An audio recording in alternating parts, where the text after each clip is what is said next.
Alright, so I'm pretty sure you guys are all aware right now of the box office success of Mission Impossible and Sound of Freedom. Honestly, Mission Impossible has had a really bad rep due to COVID happening and them spending more money than they had to. They deserved their big break, and I'm really glad that they are getting that. And Sound of Freedom just blew my mind. The fact that it made more money in its second weekend than it did its first.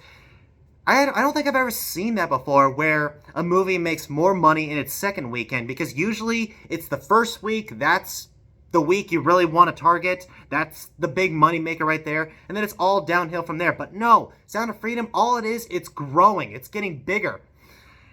And then you got the rest of the movies, like the new Insidious movie, and you also got the Indiana Jones movie that is basically dying.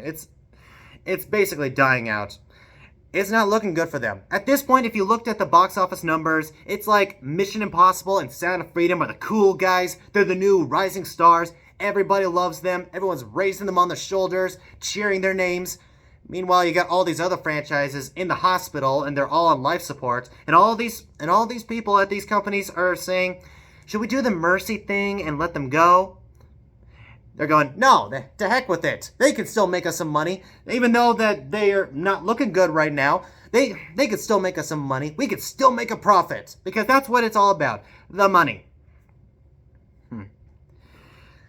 Yeah, because in third place right now, there's the Insidious movie, and then there's Indiana Jones with its lousy $12 million. And you may be arguing with yourself, yeah, but it's still $12 million. That means it's still making money, so what's the big problem? How is it a big box office flop? Well, anybody that is really good at math would know that Indiana Jones cost over $300 million to make, and it needs to hit that $300 million to make its money back, but they also have to make back the money of promoting the movie with like trailers or advertisements, all that type of stuff. They need to pay that back, and they also need to pay the price on paying movie theaters back, the movie theaters that showed the movie. It's not getting there. It's not even close. As for Sound of Freedom, it's made its money back. It's made its money back a long time ago. That's a closed book. And I'm pretty sure everything else is a closed book as well. All they're doing right now is making more money. But it looks like the director, the producers, as well as actors like Mel Gibson, Mark Wahlberg, I think even Jamie Foxx is coming out.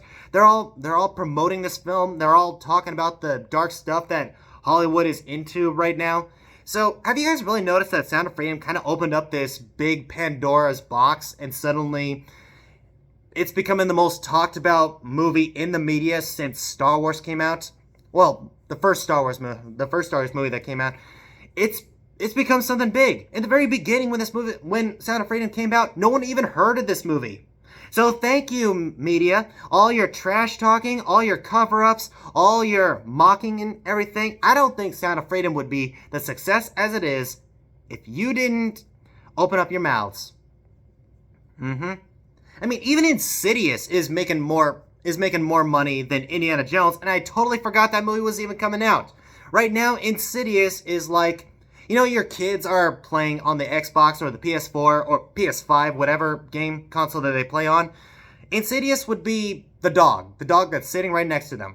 Doesn't really know what's going on, just happy to be around.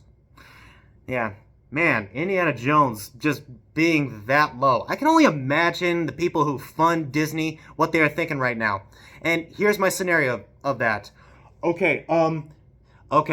These movies, this movement, this whole political stuff, it is not working, is it? Oh, I am totally aware that it is not working. We need to do something about that. Okay, any ideas? We can start making good movies, making good kids movies and making great stories. Something that everyone fell in love with Disney, right? Yeah, let's do that. Let's fund movies that do that. From what I see right now, the new Snow White movie is coming out. Maybe if we play our cards right, we can make a profit off of it. Okay then, let's do it. Then some dude walks into the background and says, "Hey guys, did you hear? Peter Dinklage says that the dwarves from Snow White are offensive, and Disney agrees." And both of those execs are looking at each other and they're going, "We're screwed." That's really what it's looking like right now. And And this may be just another movie that is promoting The Sound of Freedom, but I do not care. Sound of Freedom is one of the best movies I have seen in a really long time. It is a masterpiece. It really tugs at your heartstrings. Made me nearly bawl my eyes out several times. I love the fact that it is getting the attention it deserves. And as for Mission Impossible, well, I haven't seen that movie yet. I plan to see it this weekend, and maybe I'll do a review on that. So, anyway, Mission Impossible and Sound of Freedom, #1 at the box office. What do you guys think? Whatever you think, comment down below. Also, don't forget to leave a like, subscribe, and share. And I'll see you in the next video.